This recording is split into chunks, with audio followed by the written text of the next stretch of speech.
Guys, ako yung Cardial Blaster here. So for today's video, mag-unbox tayo ng EMG na Pit Viper na black. Okay, ito ay order ni Sir Reynaldo Gonzalez from Tawi-Tawi. Ayan, so EMG. Okay, ito yung box na usually. Ito talaga box ng mga EMG natin. So upon unboxing guys, ito na yung kasama niya. Siyempre may sticker to. Okay, nagpapatunay na legit. Okay, so ngayon, kasama na dito yung green gas tsaka BBs pag kumuha kayo. Okay, so license card siya, syempre. Okay, license product. Ayan, so ito yung card niya. So EMG lang lagi merong ganito. Okay, so ito yung magazine niya. So full black. Ayan, so ganda no. So ito ay 27 rounds ang kasya. Full metal magazine. So metal din yung kanyang base plate. Ayun yung inlet valve May marking sa taran. Okay, so kung may budget talaga kayo, pwede nyo i-consider to kasi out of the box, ang ganda ng performance, syempre pati yung mga internals nito. Okay, so ito kasama rin for pang-adjust. Okay, so ito yung unit, syempre. Ganda. Buksan natin, pakita natin sa inyo guys. Okay, so wala nang cut-cut to. Ayan, guwapo. Syempre made in Taiwan. Itong sticker natatanggal to pero pwede nyo namang hindi tanggalin. If gusto nyo yung nakikita yung Taiwan. Ayan, natanggal na nga. Ayan.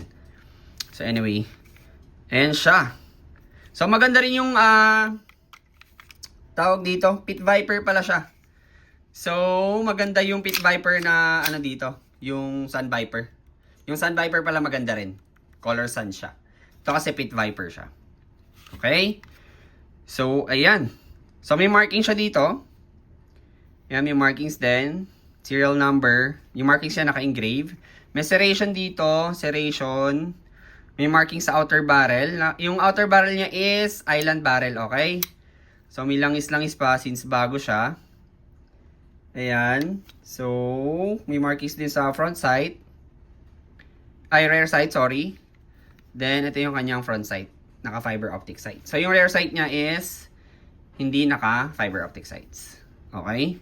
So, adjustable naman to. Pwede rin kayo magkabit ng optics.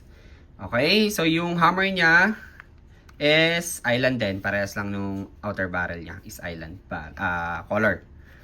Okay? So, may markings. Ito yung mag-release. Naka-silver trigger. May underrail for accessories attachment. Okay? So, magtataka kayo. Ito yung slide lock niya. Ito yung hindi na masyado magalaw. Naka-fixed barrel na siya.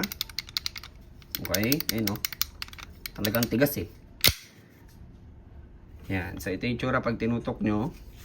Ito yung magwell niya, matte. Eh, may markings pala dito sa magwell nyo. Ganda.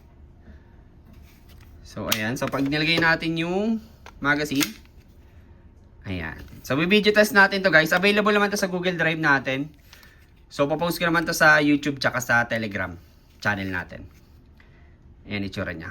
Picturean lang din natin to. Testing natin. Ayan o.